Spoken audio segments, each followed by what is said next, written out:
Messieurs, nous apprenons que Kabila est à Goma. Il est arrivé à Goma comme il a dit dans son discours. Il est à Goma pas pour compatir avec les victimes qu'il a faites, pas pour demander pardon aux familles éprouvées, mais pour la guerre. Il sait que c'est déjà fini pour lui. Nanga également. Tous ces gens-là du M23, les portants, pantins, les marionnettes du Rwanda, parce que le Rwanda va se retirer.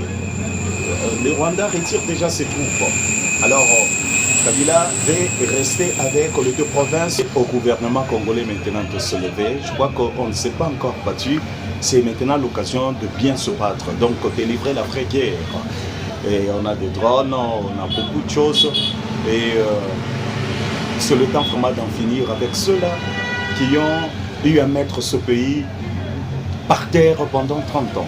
Si je peux continuer à décortiquer son fameux discours, autrefois on a parlé du premier point parmi les 12. Aujourd'hui, je voudrais parler du troisième point.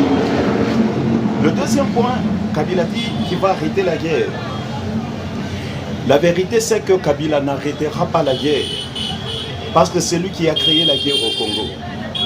Après la mort de Moussé Kabila, ils ont voulu qu'il y ait cette situation-là pour qu'ils en profitent. Kabila n'arrêtera pas la guerre. D'ailleurs, il est à Goma pour la guerre contre la République démocratique du Congo. Quand il était encore président ici en RDC, il y avait la guerre. Ces gens, sa femme, nous crient, ils disent que Kabila a eu à terminer cette guerre juste avec un stylo. C'est faux et archi faux. C'était par l'intervention de grandes puissances qui avaient enjoint les forces rwandaises de quitter les territoires congolais, les territoires s'occuper. D'ailleurs, alors que Mamadou Ndala Mustafa, le vaillant guerrier congolais, avait fait vraiment du bon boulot pour, en tout cas, chasser tout, stopper vraiment cette guerre et mettre hors d'état de nuire le rebelle du M23, cet homme-là fut assassiné par Kabila.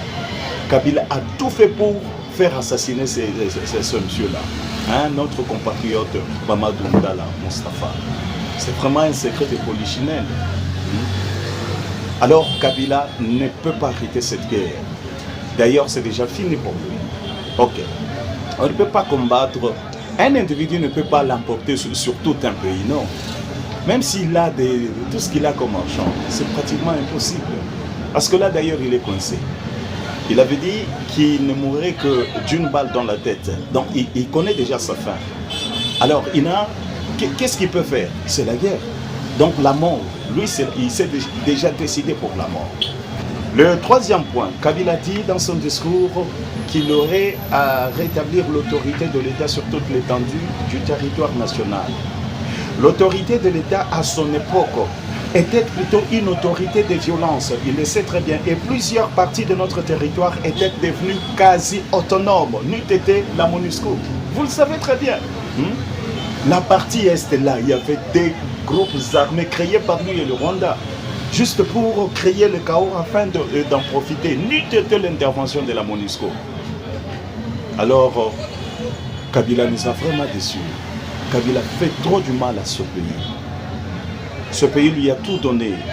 Je ne sais pas. Et ceux-là qui le soutiennent, vous êtes mes compatriotes, je vous aime. S'il vous plaît, Kabila n'est